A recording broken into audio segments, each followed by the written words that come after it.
How's it going, folks?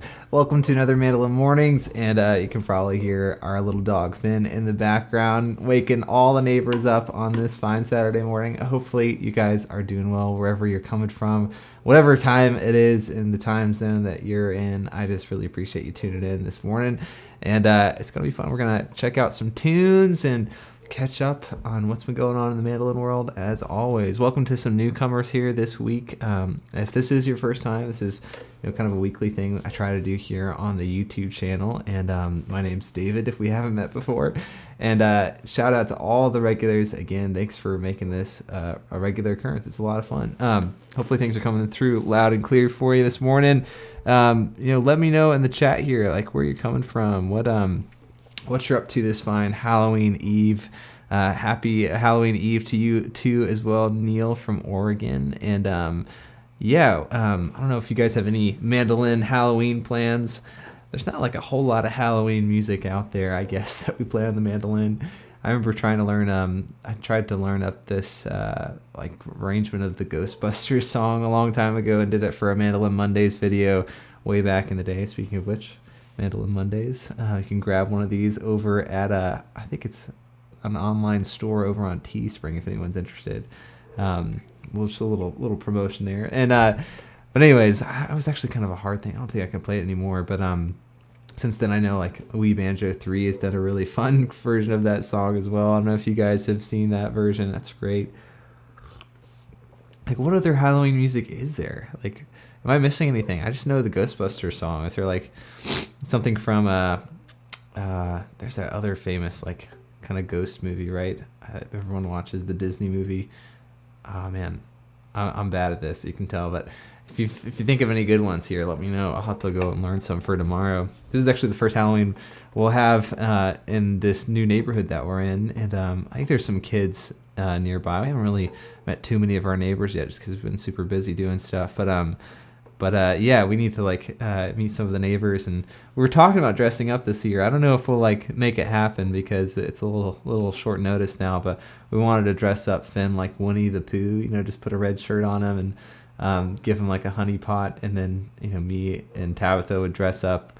I think I would be like Tigger and she would be Eeyore because she loves donkeys. So if we make that happen at some point, I'll definitely share a picture for you. See, James is saying Russ Barenberg's Halloween Rehearsal is a contender. I don't know that one. I'll have to go check that out. Russ is such a great guitar player and a great mandolin player as well. And he's such a great tune writer. I wonder if that's one of his originals. That's a cool title for a tune. I'll have to check it out. Let's see. Bronwyn's saying really enjoyed The Blackest Crow. That sounds like kind of a spooky title for a song as well. Maybe we could add that to the list of Halloween contenders. Let's see. Almost got it. Bought Mando No 3 this week. That's so cool. Wow. It's one of my favorite waltzes too. It's so beautiful. Let's see. James is saying that was an excellent video from Wee Banjo 3. Check out Reina del Cid as well. They always do something gift for Halloween. That's a good idea. I remember there are some Lake Street Dive videos from way back in the day before they blew up and became this super big pop group that they would do videos every Halloween and kind of do these funny spooky covers of stuff. But I'm drawing a blank on other stuff that they've done. Of course, we have to consider. I'm so out of it this morning. What's the Michael Jackson song? Thriller, right? Yeah, that's probably the number one. That's the number one Halloween song of all time, right?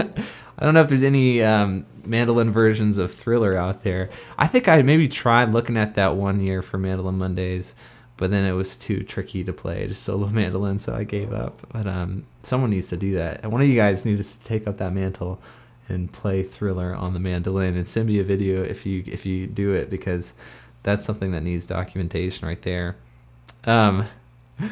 Pelican 3 saying, I had a fiddle given to me, so I'm working on that now. Wow, that's cool. I was meeting up with another mandolin student yesterday. Shout out to Jay if Jay's out there from the Boston area. And Jay was saying how, that was his project this summer, just because he never played fiddle before, but he knew all the fingerings from mandolin, and kind of makes sense that way when you have that experience in the foundation of the left hand on the mandolin. And I must admit, I've given it a try, but I wasn't brave enough to stick it out because I saw the path ahead of me, and I realized how many years it would take for me to sound even slightly in tune. and I just kind of gave up because I wanted to focus more on mandolin.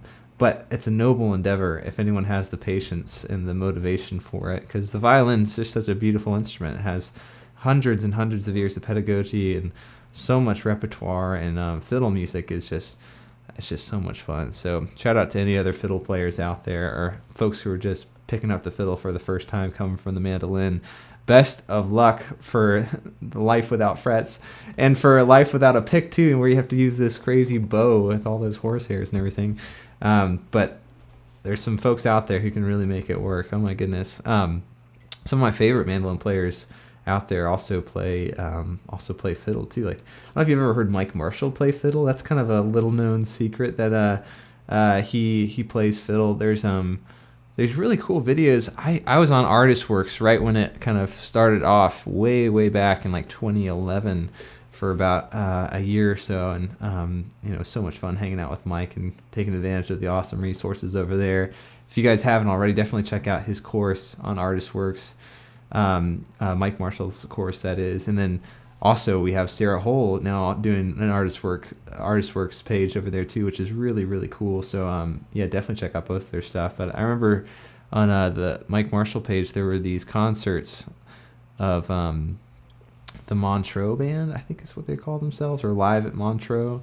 It was like kind of this cool super group of Daryl Anger, Mike Marshall. There's this bass player, can't remember his name, and then there's a pianist, Barbara, I think is her name, who also plays fiddle. And I just remember seeing them break it down for one song, and Mike picked up the fiddle, Barbara picked up the fiddle, and played with Daryl this trio, like triple fiddle version of Banish Misfortune, which was one of the only Irish tunes I knew at the time. I was like, wow, that's so cool.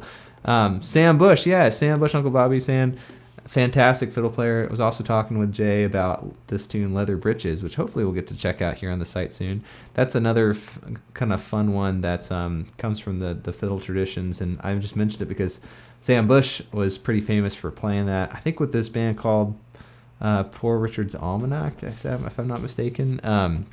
He played in that band with Alan Mundy way back in the day, I think when Sam was a teenager, and they used to play Leather Britches and fiddle, and Sam would play the fiddle on that one. And of course, Tim O'Brien.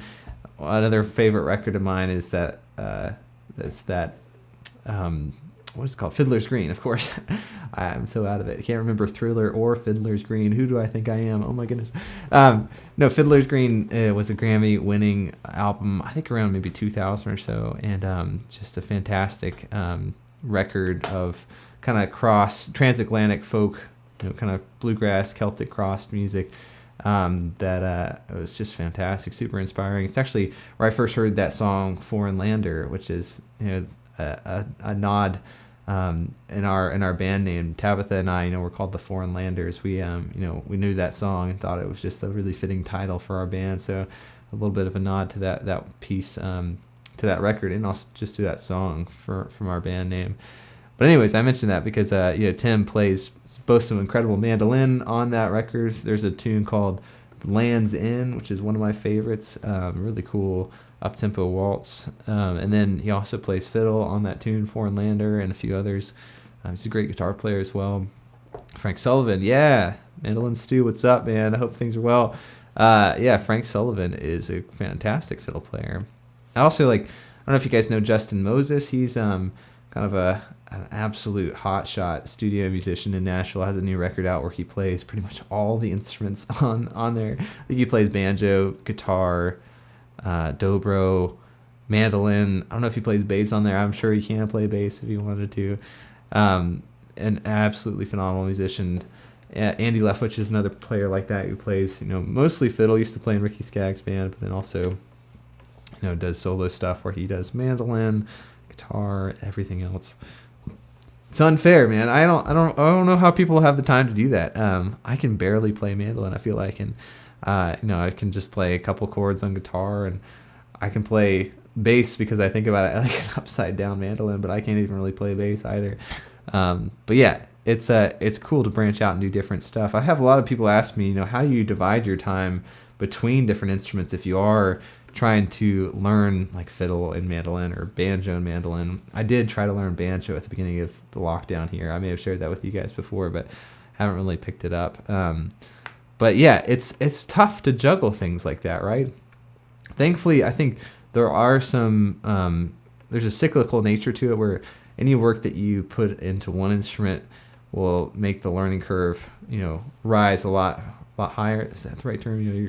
You're learning a lot faster on another instrument because of your previous experience on your first instrument, so to speak. So mandolin is going to help you play fiddle better, or it's going to help you learn it faster. Not to say that it's always, good stuff. You might end up having to break habits that you didn't realize you had on the mandolin when you come to fiddle, because the fiddle just doesn't leave any room for error, so to speak. And then, you're going to learn guitar faster by having a foundation with the mandolin too, because the pick mechanics are similar. The fretting mechanics are similar. You have to get used to the different string spacings and all that, but there's a lot of transfer from one instrument to the next. I don't know. It's like, it gets a little bit harder if you go from playing mandolin to like playing bagpipes or playing, I don't know, trumpet or trombone or something like that, because they're just totally different worlds. But you still take all of that music theory knowledge, just your ear of being able to listen to stuff and interpret things and phrase things when you're playing it. All those things are definitely factors in getting better faster. But I would just say, like, if anyone's struggling with that feeling of being torn between instruments, just so let's see, IS431221 saying I'm trying to balance mando, guitar, and clarinet. That's crazy. I forgot to mention Michael Cleveland, who's another amazing mandolin fiddle player. Also, there's a crushing guitar player too. I don't know if you've heard him play guitar. But yeah, IS431221. I'd say, like, that's, when you have three instruments like that, and you're trying to divide your time between those and get better in all three, that's a tough situation, right?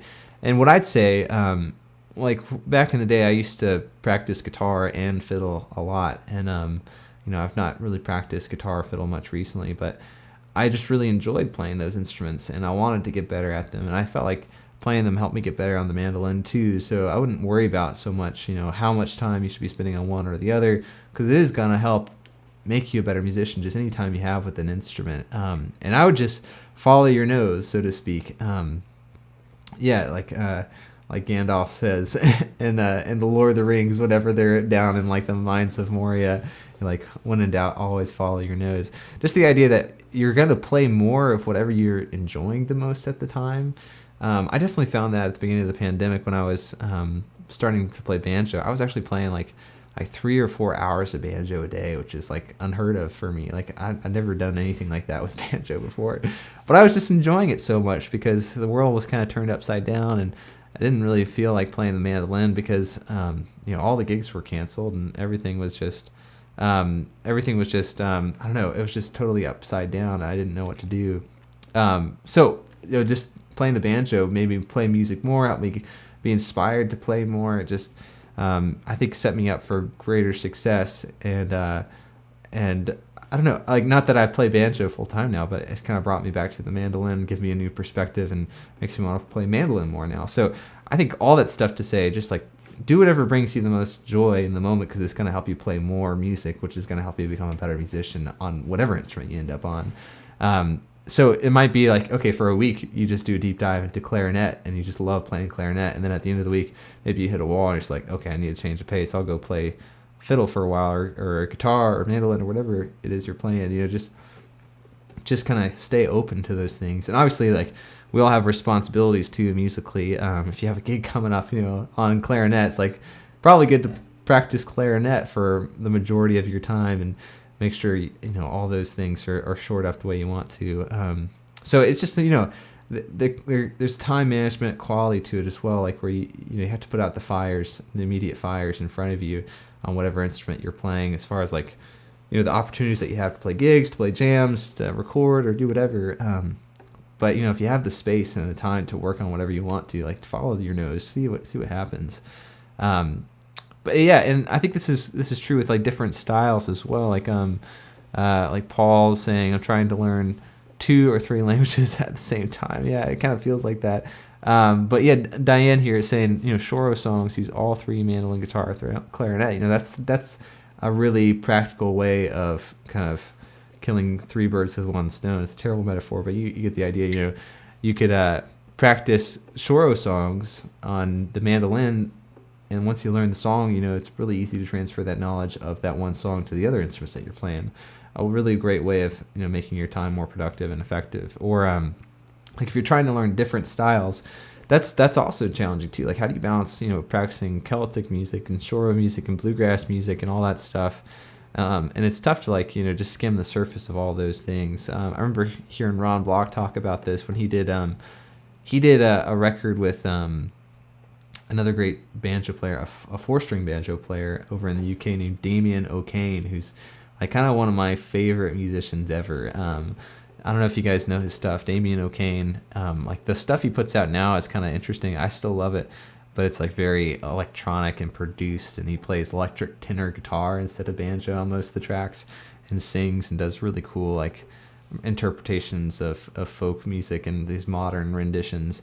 But yeah, back in the day, he just played like traditional Irish music on the tenor banjo, and is the most crushing tenor banjo player I think I've ever heard before. But I say that it's like Ron Block did this duo record with Damien O'Kane, who's a really deep Irish musician. Ron's a really deep bluegrass musician, and Ron was saying how he's just played bluegrass music all of his life, and he didn't want to just be make this record. He didn't want to make this record from that perspective of spending 2 years doing a really deep dive into Irish music and then sharing his findings with the world. He approached Celtic music from his perspective of bluegrass, and wanted to add to the album from his experience instead of just trying to like dip his toes into one genre or another. And I find that's really valuable too. Like giving yourself wholly to one genre for a while is actually, I think, a really cool thing. Like if you grew up playing bluegrass, that's awesome. And use that as a standing point or a perspective to interpret other things too. You don't have to like do deep dives into all of the genres, but doing deep dives into like 1 or 2 of the genres, I feel like is going to give you a lot more rooting, a lot more understanding, and give you inspiration to try other things from your unique perspective. Anyways, I'm waxing eloquently here and probably not making a whole lot of sense, but that's a great item for discussion here. Hopefully that's a helpful topic. But there's other things going on in the mandolin world. Let's check out Mandolin Weekly and see what's happening. So, I don't know if you guys play any Christmas songs, but one of my good friends and one of my favorite mandolin players, Tristan Scroggins, just come out with a brand new volume of 12 easy Christmas songs for mandolin. And I believe it's published by Troy Nelson Music. I think you can get it online here. Let's see, this is an article on the Mandolin Cafe if you're interested. So it's available in print and Kindle versions, also available from Amazon.com. Very cool. I remember like when I was first learning mandolin, I had a guitar instructor who was teaching me how to, basically play by ear on the mandolin, and we would just sit down and learn Christmas songs by ear. And I found that was like really, really helpful because Christmas songs are so familiar to everyone, and if you know the melody already, and you have that internal reference point of that melody for Jingle Bells or Silent Night or whatever, you're going to be able to play a lot easier on the mandolin, and finding out where those notes are on the mandolin is going to strengthen that bond between what you know and what you hear and what you're able to play. So that would be a really cool resource if you guys celebrate Christmas. Check out this volume from Tristan. Support him. Support all the cool projects that he's doing. Find out more info here on the Mandolin Cafe if you're interested. A couple other things too. So I don't know if you guys know the amazing David Surratt, but he's just been, I think, struggling recently, and there's been a GoFundMe campaign here set up for paying his medical bills, and it's great that they've raised so much support for him. They've reached their goal of $50,000, gone beyond it to $62,000, which is really amazing. Like 641 people have given, I just put this here if anyone else is interested in supporting David and Susie. It's just a really great cause. David's a fantastic mandolin player, great teacher who's from the New England area. He ran this mandolin festival up in the New England area for a long time, kind of like a big gathering of mandolin players, and there's fun workshops and concerts and everything. So just a great figure in our community and such a positive, friendly guy that I've really enjoyed getting to know the past few years. So definitely worthwhile your support. Let's see if I can, I'll copy the link here. It might be too long to put into our chat over on YouTube. Let's see. Oh, there it is. Yeah. So I put the link there in the chat if anyone is interested in going and supporting David's great cause. David Surratt, there's also, let's see, there's another article on the Mandolin Cafe recently, and Scott Tishner very kindly kind of went through all of the Mandolin Monday videos, which I was, pretty surprised by. It takes a long time to go through, like, I think we're up to 303 videos, 302 videos, something like that. And he basically crunched the numbers about what builders were most represented in this group of players. And the numbers were kind of surprising. Yeah, I don't know if you guys saw this, but basically Gibson was top. Here, I'll zoom in a bit here so we can see it. This is the list of numbers of the most represented builders, the most represented mandolin companies on the series. So there were 32 people who had Gibson mandolins on the series. It was kind of surprising for me reading through this list. I hadn't really kept track just because I was more thinking about the players themselves instead of the instruments. But it's cool to see like what this quality of players is drawn to as far as instruments go. I'm sure there's all sorts of other factors like price tags and playability and all things like that. Each instrument is different, but Gibson definitely, by and large, won the race here. 32 people playing Gibson mandolins, which is pretty interesting. And the next up was Gilchrist. 16 Gilchrist mandolins, followed closely by Northfield, 15. And then one less of Collings. Collings, great mandolins from Texas. And then I was actually surprised that next was Nugget. There were 8 Nugget mandolins represented in the series, 7 Ellises, 7 Webers, 5 Haydns, 5 Chris Schatz, which is a amazing builder over in Europe, 4 Sorensen, 3 McClanahan, 3 Austin Clark, 3 Daly, 3 Pruka, 3 Duff, 3 Kentucky, 3 Wool, 3 Chopek, 3 Apitius, 3 Flatiron. I think with the exception of, I played a few of those videos, and I think you just counted my mandolin, my Flatiron, and my Apitius once. 2 Pava, 2 Rattlesnake, 2 Red Diamond, 2 Arrow, 2 Anderson, 2 Brian Dean, 2 Gerard, 2 Elias, 2 Yakimels, 2 Randy Woods, 2 Vanden, 2 Eastman, 2 Sobel, 2 Doling, and 2 Kimball's. And then I think he listed the single appearances below as well. There's like Lawrence Smart, Stelling, Blue Marlin, Eastwood, Voigt, Sullivan, Stadler, Bayard, Blaine, Hind, Woodley, Buckeye, Jay Bouvier, Wade, Manuel Andrade, Paul Tozer, Wes Archer, Stanley Lorton, Phoenix, Vessel, Sullivan, Jean-Marc Perrin, Hugh Hansen, San Juan, Rose, Fred Holm, and then Silver Angel, Jade, Kerman, Winteringham, Carey, TKD, Gabriel Pandini, Hamlet, National, Pomeroy, Orser, the Bluegrass Mandolin, Valor, Kalache, Raphael, Weber, Vana. I'm not sure why. I guess the 2B Weber is a different company. I forgot about that. Vana, Monteleone, Mintu Biswas, Carl Spahn, Labida, Kalamazoo, Turkey Creek, JJ Ryan, Doug Clark, Maury, Fender, Davidson, San Juan, Summit, Ribeiro, Bulas, and then Tice Vanderhost as well. Apologies if I mispronounce any of those, but so many builders out there. This kind of goes to show you that, like, I know there's just like a wealth of options for us mandolin players, which is so cool. Like you can play any of those mandolins that are listed here, and chances are you're gonna have a really great instrument that'll maybe serve you for the rest of your life. Who knows?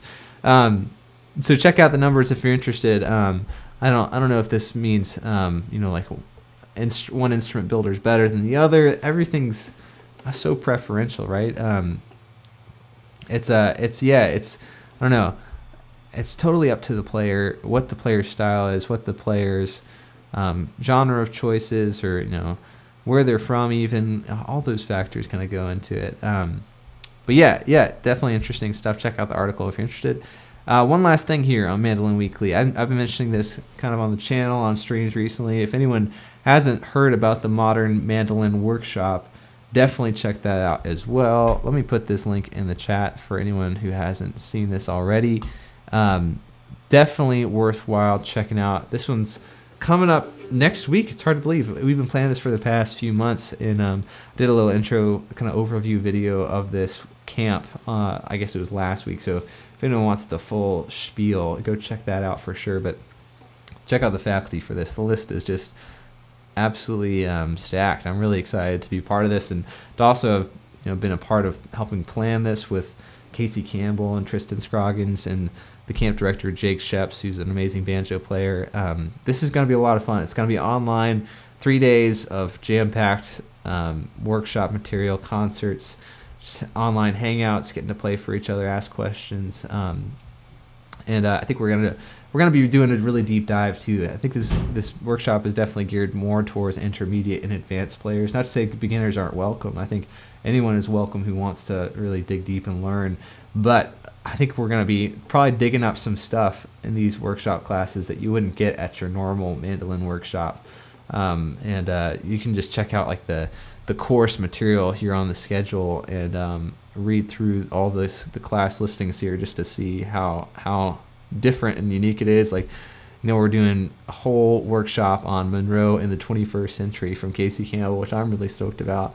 Maddie Whitler's doing a 2-part workshop, one on the right hand, one on the left hand. Jake Joll's doing a 2-part series, a deep dive into jazz mandolin.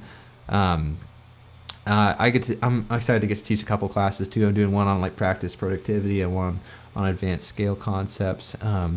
Also getting to play with the Foreign Landers for the concert on Saturday.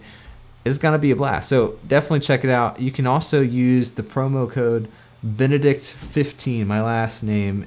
When you sign up, there's an option to say where you heard about this camp. And if you mention my name, they'll give you a 15% discount on the tuition there. So definitely check it out. And the coolest thing about this too, if you're feeling like this is a bit over your head, or if you're feeling like this is too much, the best thing about this camp is that it's all going to be recorded and it's going to be uploaded to the Modern Mandolin archive. And just by paying your tuition, you'll have unlimited access to this stuff after the fact for forever, basically, for as long as the internet exists. And you'll be able to go back and revisit these classes, touch up on all those things that were discussed. And there'll be additional resources provided. I think Jake is hiring Tristan to go back through the workshops after the fact and transcribe any examples that the players, that the teachers play, I should say, and offer those as additional learning resources after the fact, so you can go and check out oh wow, Jake just played an awesome lick over a 2-5-1 progression there. I want to go learn that. You'll be able to. I think that's so cool. It's not just a weekend experience. This is something that could help shape your practice and your learning for the upcoming months and years ahead. So definitely worthwhile, even if it feels like a bit too much. You can space out all that content over however long you want to and really get to learn from it. But anyways, that's what's been going on in the Mandolin World Weekly here. Let's catch up. So let's see here. Dean Daniel is saying, started on guitar, didn't play mando till many years later, didn't play bluegrass till later, classical guitar, major, jazz, big band, college, jazz combos, lots of rock and roll as well. That's so cool. Yeah, I started on guitar as well. That's something I don't talk about a whole lot. It's that's my shaded past as a guitar player. No, I'm just kidding. It's something I've really appreciated. Getting that guitar foundation, but I think it was challenging finding a mandolin instructor back in the day who could teach me the specific techniques for the mandolin as opposed to the guitar, because there is a lot of crossover, but sometimes you want to approach the instruments idiomatically, one individually and the other individually as well, where there's certain things that might help you play mandolin better, certain things that might help you play guitar better. And I think that's a lot of people's experience. People coming over to the mandolin from guitar or violin and getting to know kind of those weird idiosyncrasies of our instrument here that can be a bit challenging. But I think it sounds like you got an awesome background, man. That's so cool. I think that'll really serve you well as you start your journey here with the mandolin. Let's see. James is saying, I'm working my way through Bruce Molsky's old-time fiddle course on Peghead Nation, and the other thing to consider, all the tunings to remember. Oh, yeah. You think he uses about 7 or 8 different tunings. That's challenging. I think mandolin players, don't have it the easiest in the tuning department since we have 8 strings to tune, but definitely a little bit easier than old-time fiddle players who have to, basically reinvent the wheel with some of those weird tunings. I've done a little bit on the mandolin. I've heard some other old-time mandolin players do that too, where I think that one of the more common ones is to tune your mandolin to an A note on your G string, and then tune your D string to an E. So basically be A, E, A, E. That way you have, basically an open A5 chord like you would here, but without having to hold down your left hand. So if you're playing an old time tune, like I don't know, like what's a good tune in the key of A? Like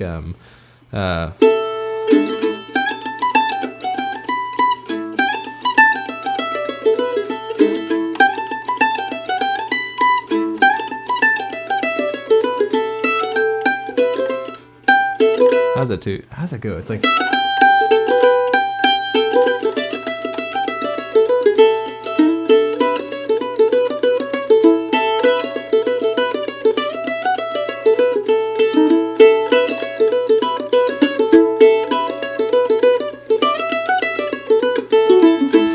that's a fun old time tune called Jeff Sturgeon. I think I have a transcription for that one over on the Patreon page in the Mandolin Mondays collection from an arrangement I did a long time ago. That's one that you can play like in that tuning A, E, A, E, and it just makes it sound a little bit more resonant to have those extra strings, open strings available that work really well for an A modal kind of tune. There's another one called Ways of the World that's kind of similar that I would use that for, or some people use that tuning for Richmond. That's another tune I've got a transcription for on that Mandolin Mondays transcription collection. And then there's all sorts of other weird tunings that you can do on the mandolin too. I don't know if you guys have heard that tune, Get Up John. Oh man, what is that one? That was so weird. It's like split tunings on 2 sets of strings, right? It's maybe like on your D string. It's like a D and F, is that right? And then so you have like D note here, and then you tune down to F on the other D string, and then it might be different tunings on the G string. I forget. Someone should look this up. Let us know in the chat if you remember what the tunings for Get Up John are. That's a tune that Bill Monroe wrote, and just a absolute barn burner. It's usually played really fast and has this kind of angular sound with the split tunings that gets things really, really pumping. There's another one called My Last Days on Earth that Bill Monroe wrote. That's also a strange tuning. Even like John Reichman uses some interesting tunings in some of his tunes. I remember when I was working on his transcription book for Up in the Woods. You guys know that record. It's an amazing record, and it's so fun getting to work with John on that project, transcribing all those tunes and solos. And there's a tune he has, I believe it's called Low Gap. It's an up-tempo tune in D minor, kind of similar to Get Up John, but instead of doing split tunings, John basically just retunes both of the E strings to a D note, so he'll tune it down to D, so you'll end up being G, D, A, D instead of E. So it works really well for like D minor, because you don't have to like play the first fret on the E string, which can slow you down a little bit. And it just has a unique sound with that extra resonance. It's like any D chord is going to be really interesting. Okay, cool. Diane, thanks for that. We got Get Up John is F sharp on the low G string, A on the next G string, D, D, A, and then tune the E string down to D, and then the other one down to A. That's crazy. That's like a really low tension string there.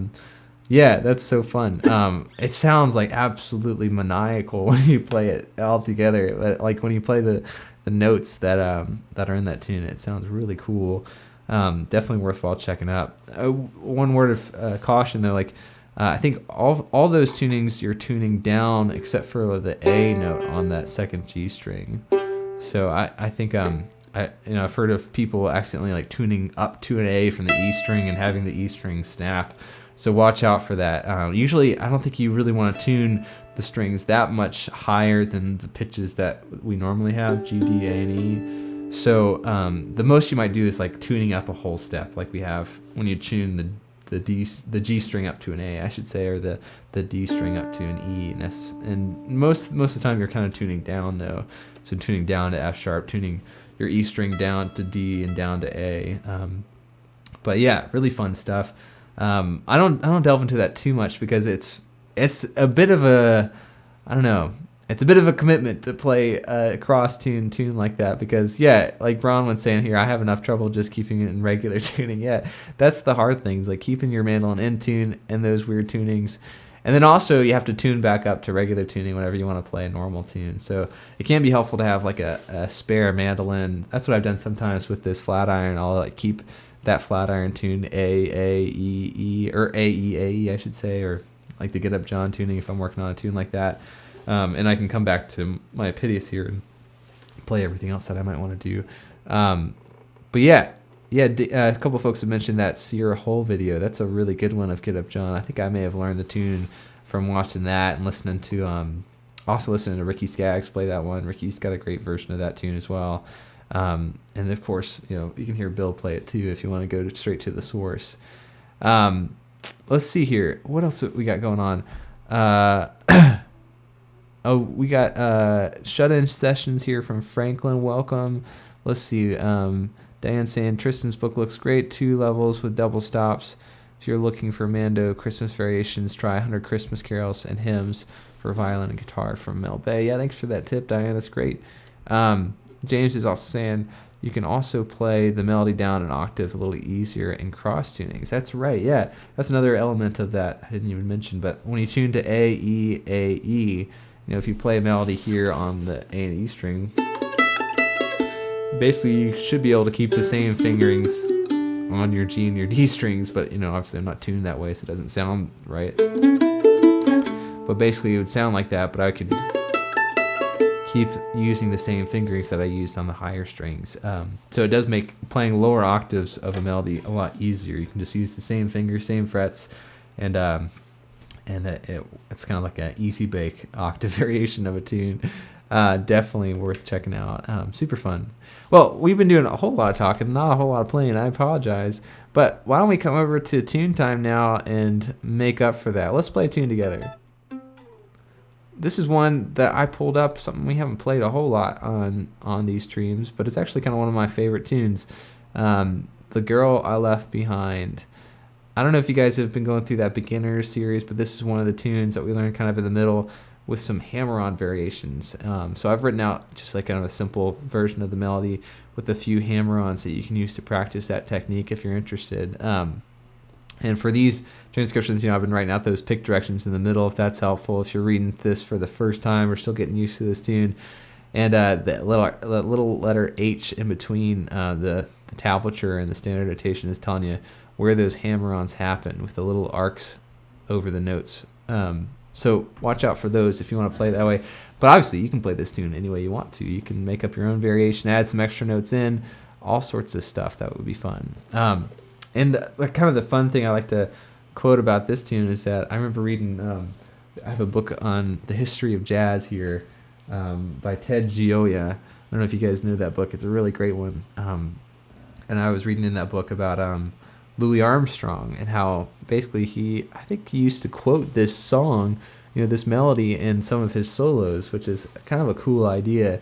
I know Matt Glazer over at the Berklee College of Music, he's I think in charge of the strings program or the American Roots program over there, and he'll do stuff like that too, where he'll be playing like a really complex jazz tune, like All the Things You Are or something like that, like really, really complex chord changes and harmony shifts, and he'll see if he can squeeze in Turkey in the Straw pretty much in every song that he plays, which I think is really, really clever, and it's kind of funny and actually really difficult to do. Like, can you play a melody like that in a different key or over a different tonality or anything like that, have people recognize it. So, all that to say, like a simple tune like this bears like a lot of promise for variation and for your own ideas and for your own personal stamp, and can be used as a vehicle for expressing yourself in other situations too. In fact, like kind of another fun thing that just happened recently. I don't know if you guys have been listening to that new Bela Fleck record, My Bluegrass Heart, but Dominic Leslie plays mandolin on I think it's called this tune's called like Baptist Pumpkin Patch or something like that. It's a really fun tune, and it's a tune kind of in, I think, the key of G major, and has a similar feel to this Girl I Left Behind tune, although like Bela takes the tune to like a whole different level than I've heard anyone do with the Girl I Left Behind. But all I'd say, Dominic, kind of nods to the similarity and plays basically the same melody note for note over the end of his solo, just kind of as a fun quote, an homage to this tune here.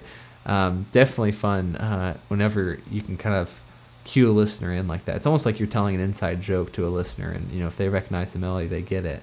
An underrated form of improvisation, I'd say. So you can use this tune and this melody in other tunes or other songs that you're playing as well, or we can just play the song like we're gonna do here. So why don't we try that out together? This one's in the key of G, right?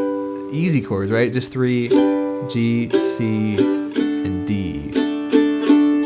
Again, the open chords are great. If you want to practice your chop chords, you have your G chop chord, your C chop chord, and your D chop chord as well. And the chords are similar from part to part. A and B section are similar, but the B section starts off with kind of this wide open G chord for a while, and then kind of gets back to familiar melody at the end there. So we'll try this out together. Maybe we'll just kind of play it nice and groovy to warm up.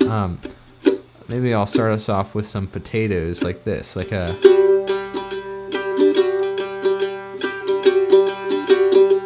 Here we go.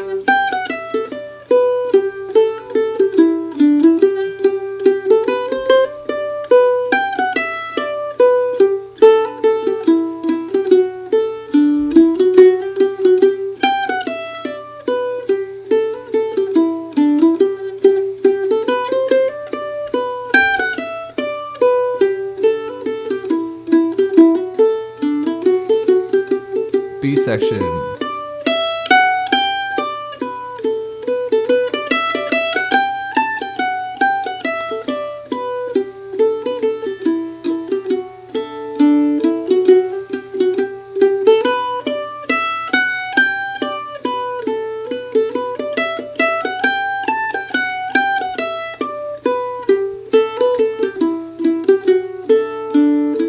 All right, your turn.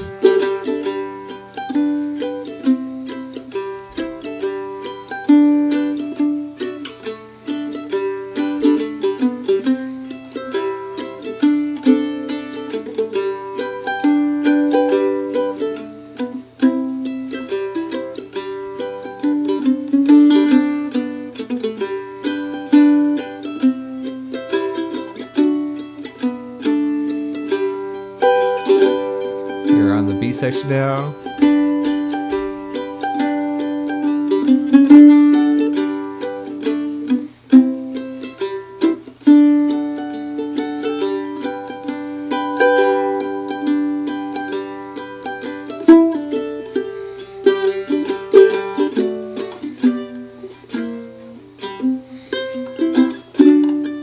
All right, my turn.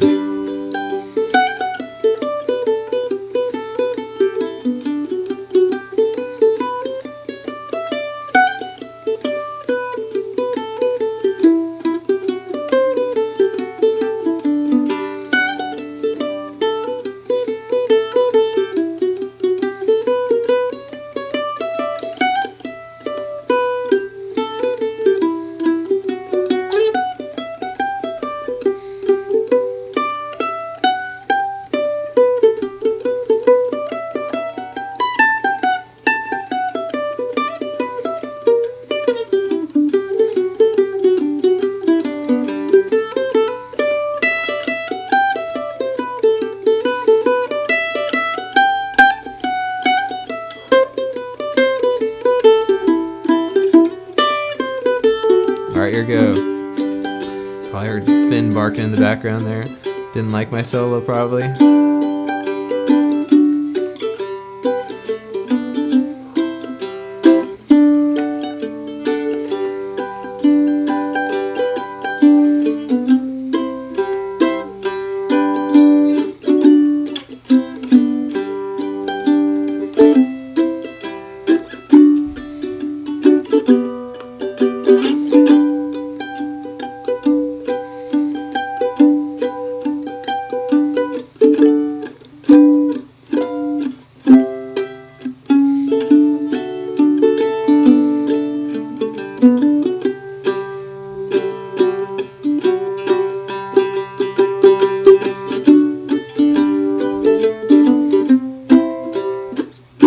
Alright, let's play this together.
Nice work, The Girl I Left Behind.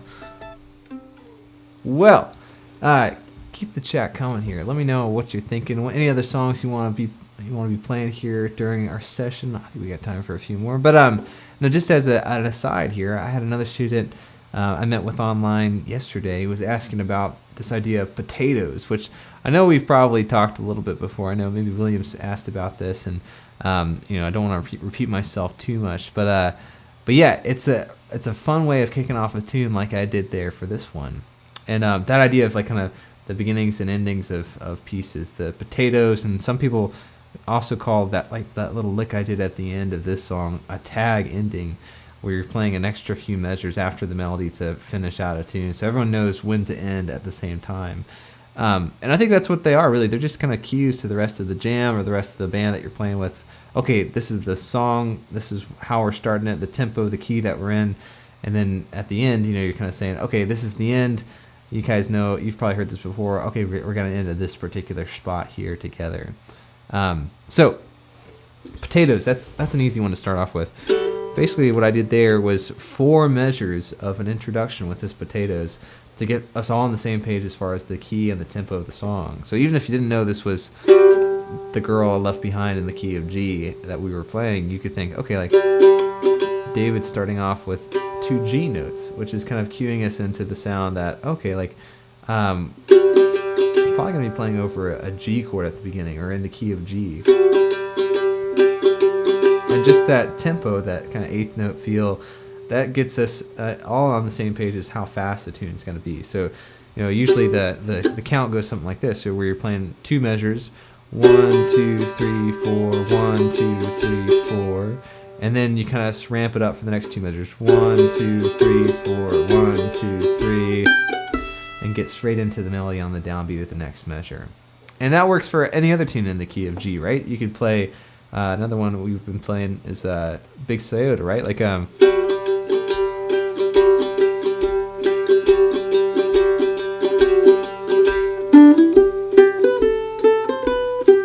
long as you get to the beginning of the melody on the downbeat of the next measure, then that's going to get you there. And it doesn't matter how fast you're going, right? You could play this a lot faster.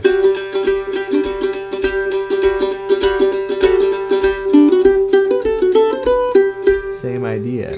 And just to break it down even further, if you don't know what's going on there in the left hand, all I'm doing is I'm playing the pitch beneath my root, right? I'm playing that F sharp on my D string while the open G string rings out. And then all the other notes I'm playing with my ring finger on the 5th fret, which is another G note. 2 Gs to get that sound of the key across. And that's what most people do. That's like a lot of fiddle players do, a lot of mandolin players do. I've heard banjo players do that before. It's a way of kicking things off. And the F sharp is not necessary. You can just play it like, but it doesn't sound quite as nice. Also, what the F sharp does too, this note on the 4th fret of the D string, kind of delineates where the beginning of the measure is. So every time you hear the F sharp, it's kind of like getting you into the flow of the music, showing you where the downbeat is. Like 1, 2, 3, 4, 1, 2, 3, 4, 1, 2, and then on that 3rd measure there, you're playing the F sharp twice to kind of ramp up the intensity to let the band know, okay, we're getting ready to start here. And then you start off with that melody there. And I was telling my student too, that's usually the way it goes in like most beginner and intermediate jams, and even advanced to some degree. But sometimes like the advanced players get a little antsy at the beginning, and they're like, I don't want to play a full 4 measures to kick off the tune, so I'm just going to play the first 2 measures of the potatoes. So sometimes you might hear like an advanced player do something like this, where it's like a... So just a very brief introduction to let everyone know what tempo and key you're in. And this is what works for the G major sound, right? For any tune that's in the key of G major. But when you get to other keys, that's when you have to think about playing some different stuff, right? So like for the key of D major, like if you're playing a tune in the key of D, like St. Anne's Reel, like we've looked at here on the side, or other things like that, you'll be playing 2 D notes. And you can do it a couple ways. Like some people will do it like this.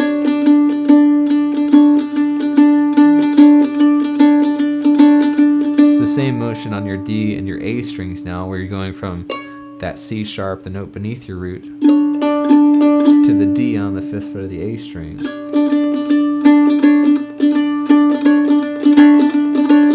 But same rhythmic figure, same length of time, just changing strings. Another variation of this is to play up here on the G string, where you play like the 6th fret, which is also a C sharp, same pitch as you were playing on the A string,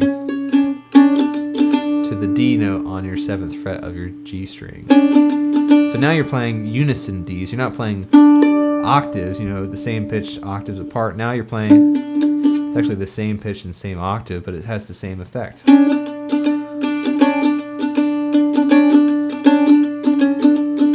like that, yeah. So you could do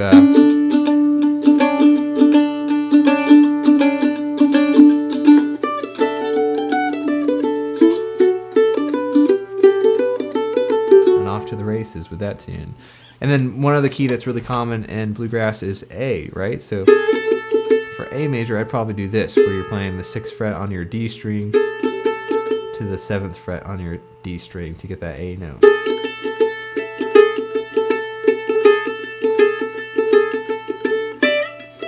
Let's see, how does it do? You can play like Red Prairie Dawn or another tune in the key of A, as long as you don't stop like I did there. So that's potatoes at a very basic level, and it's really useful when you're starting off tunes at the jam. I'll probably do that for a few other tunes here in the stream. And let's see, if you're playing tag lick at the end, that's a little bit more complex, because there's like some standard melodies that you can play. Like Earl Scruggs kind of invented a few that are really popular, and kind of the really popular fiddle lick is something like this.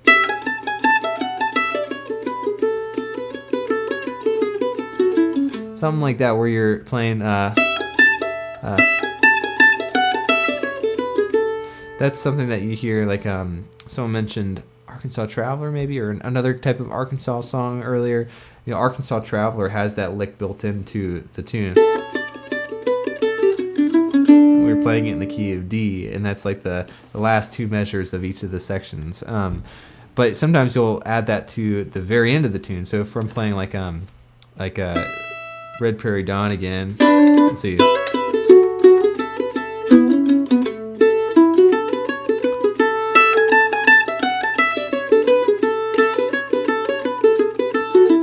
And that's kind of another common ending, where you're like playing a very fiddleistic piece of vocabulary, where you're going up to the 4th fret on the A string, and coming back down to the 6th fret of the D string, and finally landing on that open A, kind of working your way back down in a pattern. And then finding a way of getting down to that low root is a nice way of ending it as well. So that's like a really codified ending lick that you can learn note for note and play at the end of any tune in the key of A.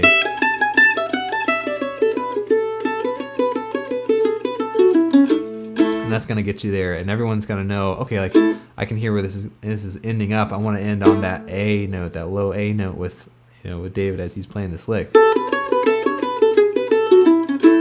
And you have to relearn it in other keys, right? You might learn that in the key of D and do something different, like a,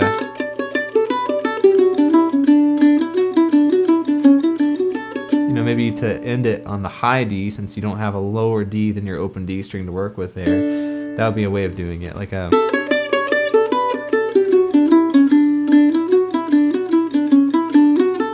So you're just changing the last 4 notes to get to that high D at the end. And then you could do it in G as well. How would it be? Oh man.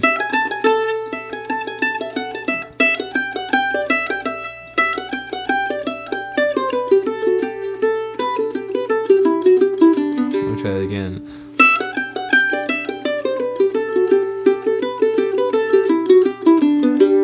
Something like that. You know, that's a really nice way to end a tune in the key of G.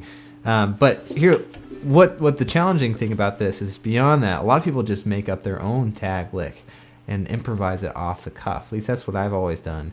And you know, kind of drawing on some of the elements of that tag lick there, the kind of the classic one that you hear fiddle players do. You can improvise something within that same space of time. So we're also dealing with a 4-measure unit here. I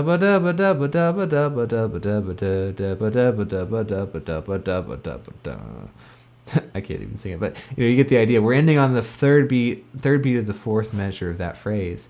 And as long as you play something that ends on that 3rd beat, everyone's going to be ending at the same point with you. And what I usually do is I try to improvise, you know, something over the root chord of the key that we're in. So if we're in the key of G, I think what I did for The Girl I Left Behind, I did something like this.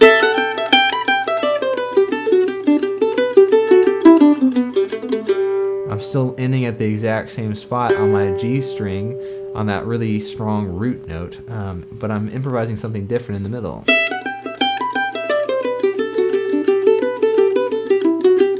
You know, another variation of that. I never really played it the same way twice. And I think that's really useful. Like if you can improvise your own tag lick like that, it gives you a lot more freedom to choose what you want to do.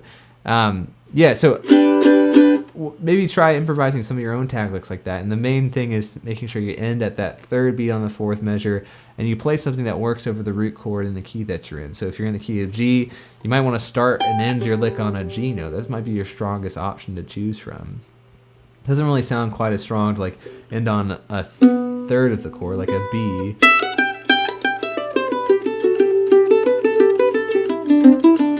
And it's not bad, right? It may not sound quite as like really on point as playing the G note though. Or another one could be like let's see if you get it on the 5th, that might be the weakest of all actually.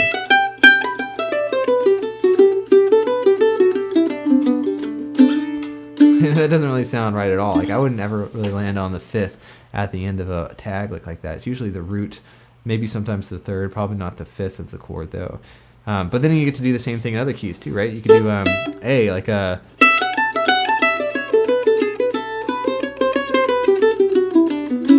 Ending on the 3rd there if you want to, or for D you could do something like the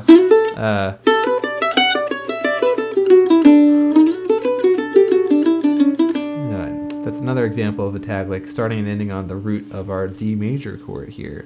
Yeah, Uncle Bobby's asking if there's a go-to David Benedict lick, and I honestly don't know if there is. Like I don't think I've really played it the same way twice, like I was saying.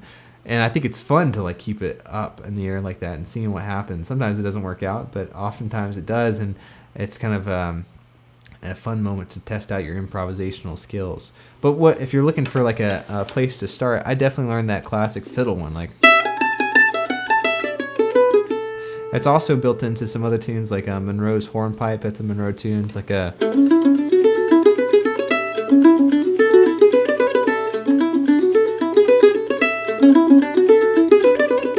section is a.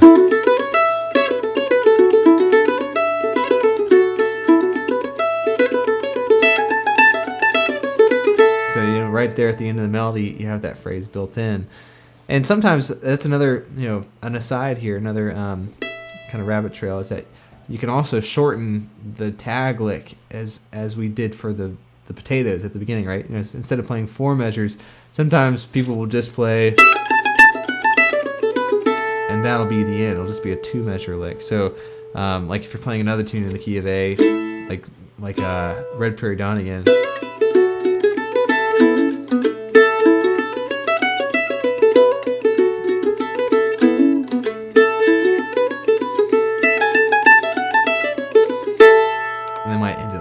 That's probably a lot rarer,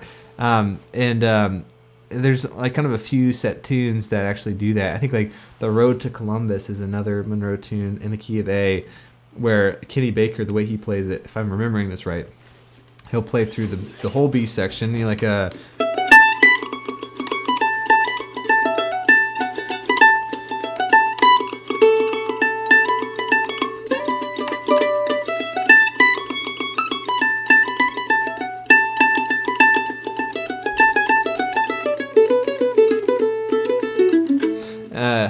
And maybe I'm misremembering this, but I thought like he played just like the 2-measure tag like at the end,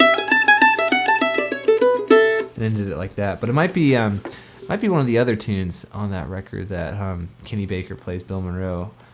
I'm drawing a blank. Leave a comment if you know what I'm talking about there. But another little slight variation when it comes to tag licks for a tune. So let's see. I'm catching up with some of the chat here. Yeah. So.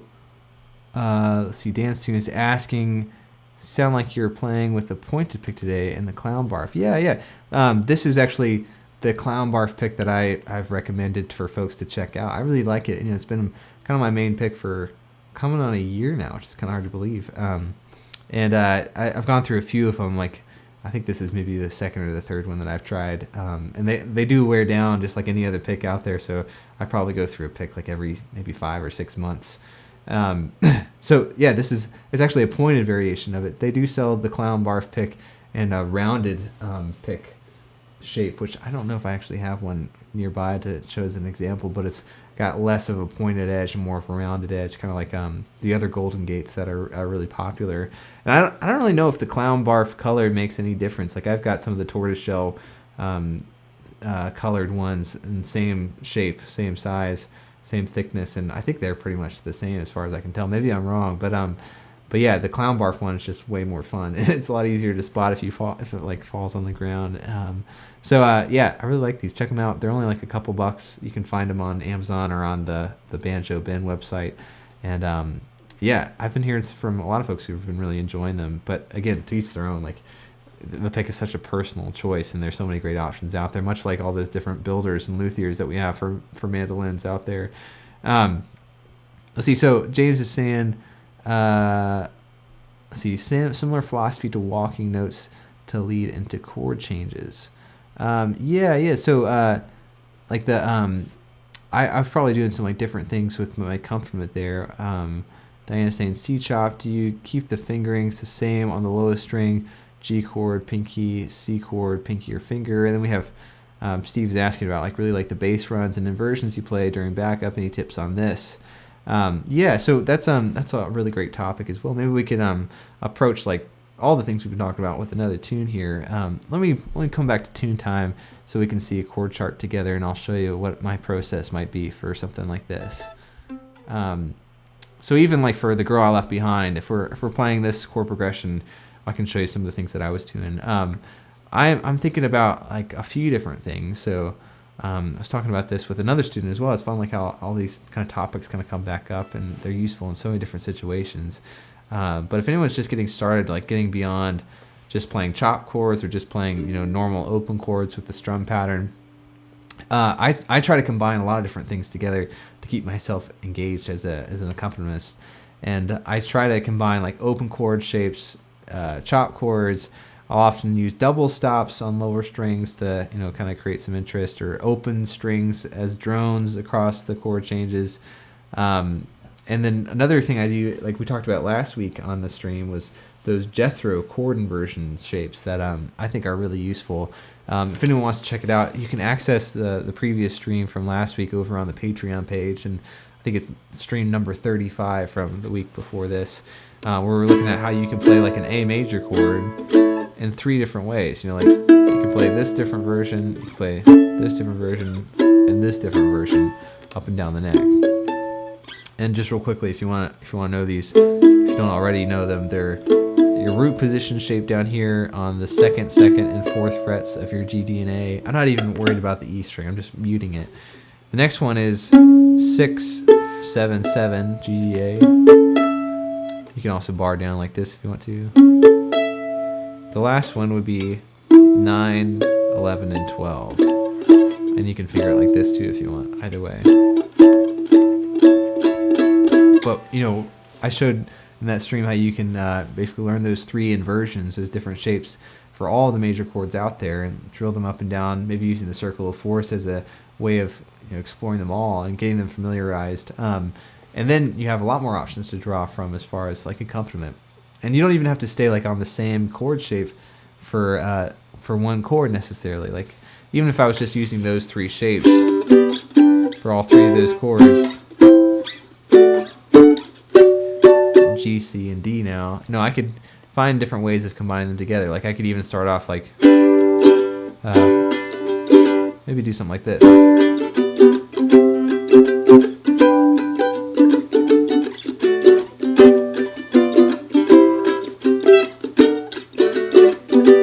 Something like that, where I was just using those Jethro shapes and even changing from like a G chord shape to a G chord shape within one measure. It sounded a little busy. I probably wouldn't do something like that because it might become distracting from what the soloist is doing, and you always have to be listening to what they're doing to complement it.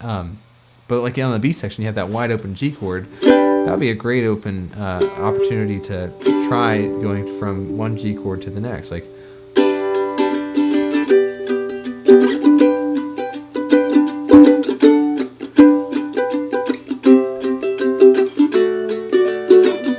so, learn those shapes for those 3 chords because that's automatically going to give you some more options to draw from.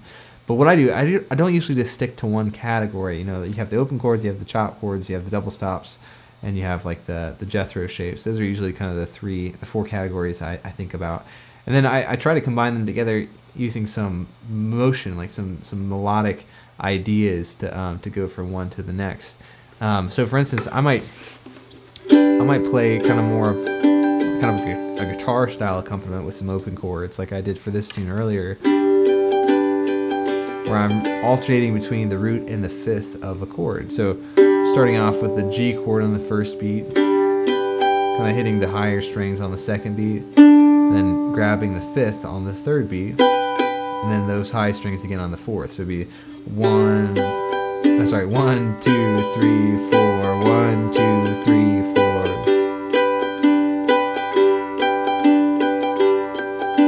Already it's creating some interest in your accompaniment that sounds a little bit more intentional than just doing like hitting all 4 sets of strings at once. But with that, I would start combining these different shapes together with some melodic ideas. So you can do something like this. Go to the root and the 5th of the C chord, which would be like the C note on your 5th fret of your G string, and then the open G string, root, 5th. But I got there using like a little bit of a run, like, just kind of walking up the G string.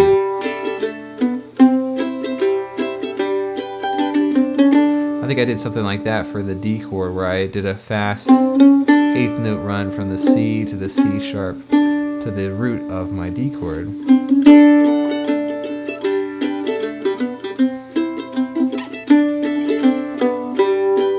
Maybe like a little walk down to the G from the D chord, D, C, G, C, B, G. So even like kind of walking up to my chop chord there for a minute to get that D as my lowest note.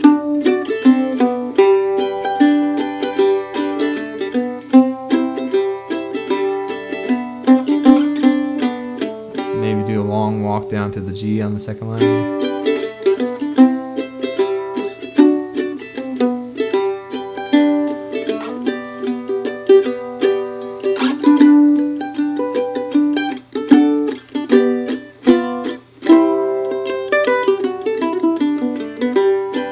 maybe even adding a little bit of a run like that, almost like a complementary melody to get back to the G chord at the end.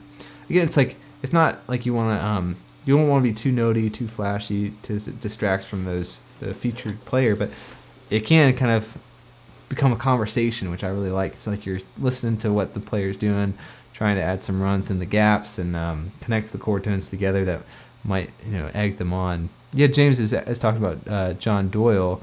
Yeah, he's like one of the best accompanists ever, and I think that's his main goal. Is he wants to like kind of push the soloists that he's playing with to new levels by what he's doing. He's like listening to them, reacting to them, pushing them on, kind of egging them on in cool new ways. So yeah, definitely a great person to listen to. And some of this stuff isn't bluegrass related, but I think there is like a precedent set for stuff like this in bluegrass. Like all the things I was playing there pretty much were things that Doc Watson played on the guitar. It may not be as precedented on the mandolin, but I think we can learn a lot from players like Doc or Tony Rice or even like folks on the mandolin like Mike Compton. I was talking about this with someone recently about how when you hear Mike Compton play in the John Hartford string band on those records that John made towards the end of his life on the fiddle, one's called like Speed of the Old Long Bow, and the other one's called was it Red Hog in the Brush or Brush and the Red Hog? I forget. There's a couple really good ones that Mike plays on, and it's like Mike, Bob Carlin's on banjo. I want to say like Mike Bob's playing bass. I might be wrong, but they're just goofing off and they're having a fun time playing behind John as John's playing the melody the whole time. And what Mike and Bob are doing is they're kind of just having this interplay of little melodic ideas. They're not necessarily just chopping behind what John is playing, and they're not like just playing open chords or doing a steady rhythm. They're kind of like playing bits and pieces of the melody here and there, entering in and out of double stops and melody, double stops, accompaniment. They're kind of just playing wacky ideas like counterpoint, other melodies behind what John's doing. And it sounds so fun. I think John Hartford used to call that country counterpoint, which I think is a fun phrase too, where you're basically playing different melodies from each other, but somehow it all lines up because you're all playing in the same key and shooting for the same target notes at the end of a phrase to resolve the melody. So yeah, that's kind of a cool thing to listen to for some inspiration there. And I think what the best thing to do if you're first getting started with this, see if you can locate those chord tones for each of the chord, not just the chord shapes, but think about like, okay, where's the root in this G chord? Okay, it's like my open G string, my low root there.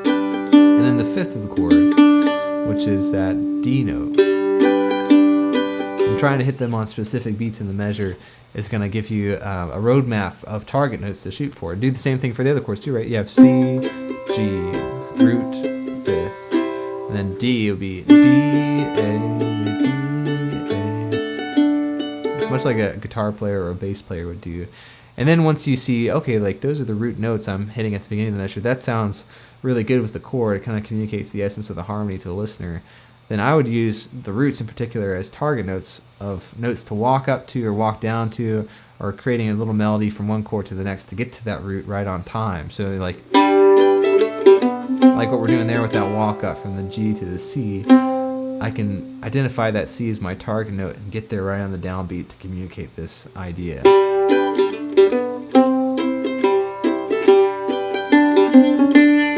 Walk up to the D, I might be getting to the D a little earlier as far as the chord chart's concerned, but you get the idea. Walking up to the D is another great way of doing it. And then you start, once you get comfortable with those little walk-ups and walk-downs, whatever, you start to read between the lines, and you have all sorts of new ideas as to how to connect those notes together. It just takes a while, kind of like what James is saying. Similar philosophy to like improvising, leading into chord change notes and target notes. All that's really, really related in a cool way.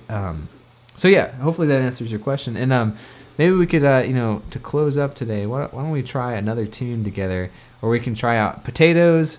We can try out some of this chordal accompaniment ideas, like connecting notes or connecting runs between chord tones, and we can try a tag ending lick as well. So what about a different key here? What about maybe the key of A major, if I can find a good tune in the key of A here. I'm sure there's plenty. Well, we looked at a couple in the beginner series here. What about I'm getting there. How about we do Buffalo Gals, right? We looked at that one kind of recently.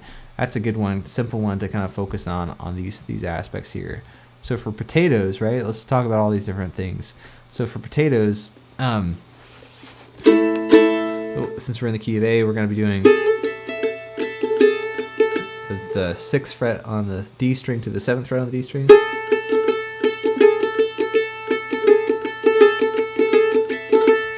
And then off to the races with the melody, right? And play the melody however you want to. Feel free to embellish it and change it up. This is just a simple version to start with. But so that's our potatoes, right? And then for the chord changes, we just have 2 chords in this song. It might make it a little simpler to get used to this idea. But we have the root and 5th on our A chord, which I like to use as an open A chord. Excuse me. And you have the root on your G string right there on the 2nd fret, right? Your A. 5th is the E note there on the 2nd fret of the D string.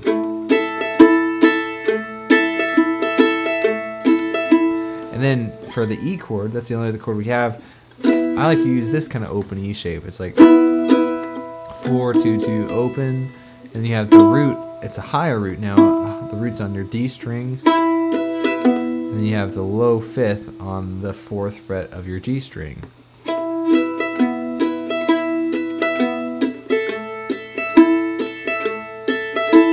So, we have these quick E chords, and it might be kind of fun to walk up to the E chords. You could do like a...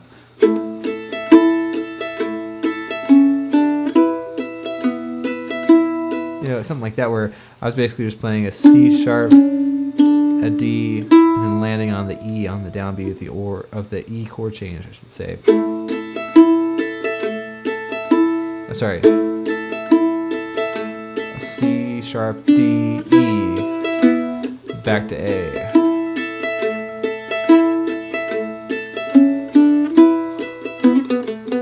And maybe at the end of that phrase, you could add a little lick like that. You could probably think of something better, like something like that. Playing C sharp, A, B, C sharp, A, or fret number 6, 2, 4, 6, 1. So in context, it would sound like this on that 2nd line.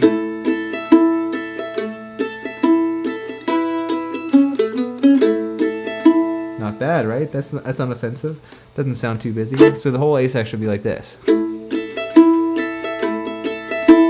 Oh, sorry. Let me try this again. So walk up, back to A. We have the lick. That sounds pretty nice, like subtle little additions there go a long way. So why don't we try that out? You can do those licks or try out some different licks for the chord progression if you want to. And then at the end of the tune, we have to play this tag lick. So after we play through the last time on the B section,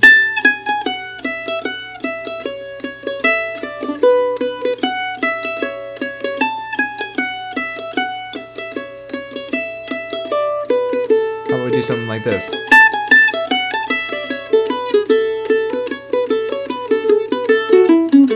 You could play that classic lick like I was playing there, or you can improvise something new that still lands on an A note on the 3rd beat of that 4th measure for the tag lick. So don't worry about it too much. If you don't know any tag licks, just see if you can try something and feel that spacing, because it's almost like a intuitive feeling, filling out that space at the end of a tune, and you'll get used to that length. You'll get used to feeling where the target note is at the end of the lick and getting there on time. So don't worry about it too much. But I know that's a lot, and we have the tune to play as well, but we have the potatoes, we have the chord changes, with those voice leading ideas, and then we have the tag lick at the end. So let's try this out together. We won't do it too fast, but maybe something like this. So here's the potatoes. Ready? Here we go.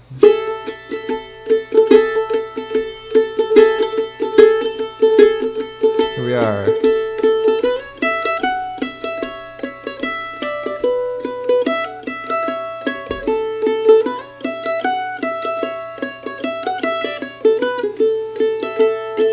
Repeat.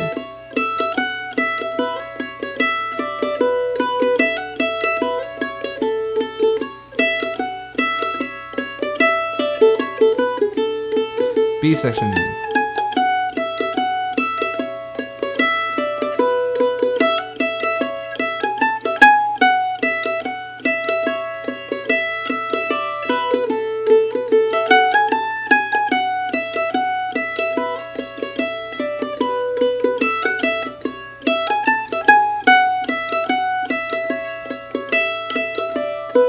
All right, chords. Here we go. Root in fifth. Walk up. Root in fifth.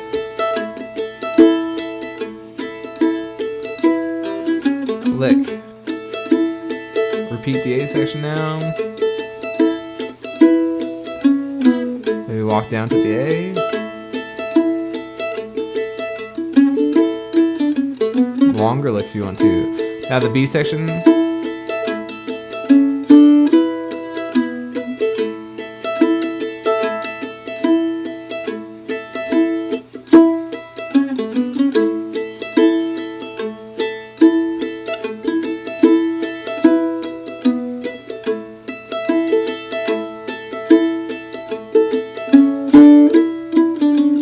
Alright, my turn.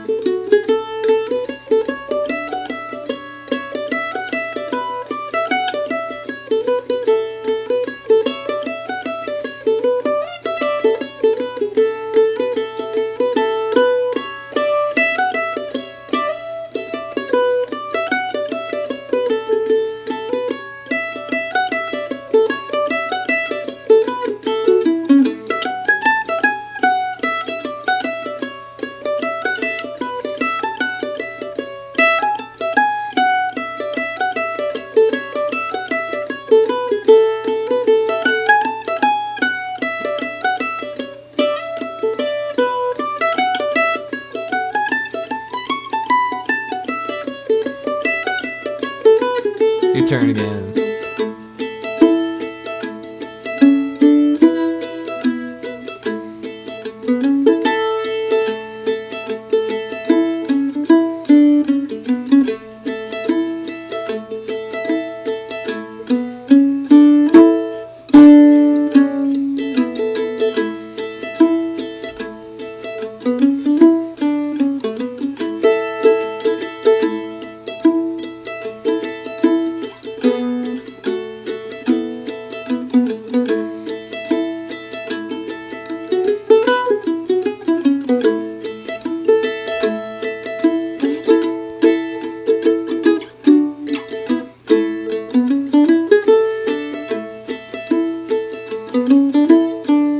All right, together, here we go.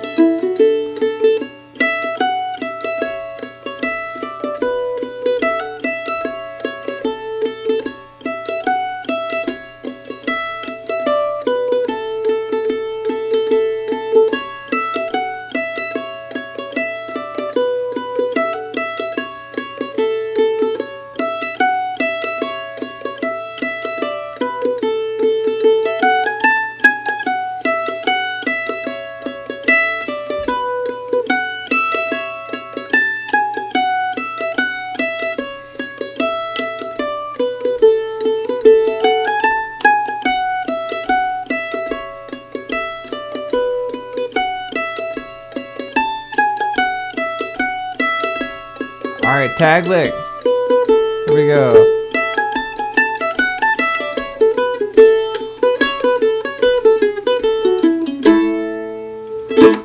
Awesome work, folks.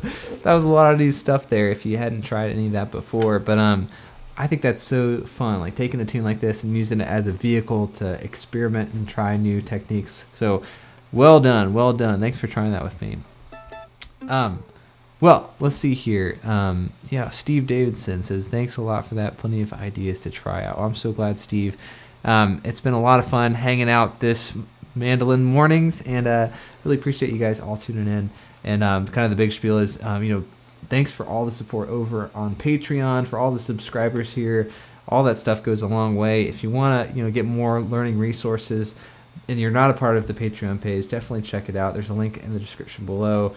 Like tons of transcriptions. There's backing tracks over there, and you can get access to all the past live streams that we've done if you want to dig through any of this content. And lots more coming soon too. So thanks even just for subscribing. That goes a long way to making these videos possible. But yeah, we will not be together next week. Well, I'll have to play it by ear. I'm not sure if I can squeeze in a stream before my teaching responsibilities happen for the Modern Mandolin Workshop. But if you're not already signed up for that workshop, definitely check it out. It's going to be, probably like 50 times more material in that workshop, if not more, than you would get in a live stream here. So that's a lot, and definitely worthwhile checking out. I hope to see you there, and we'll be doing a lot more streams this fall. Stay in touch, and thank you guys so much. I look forward to seeing you soon.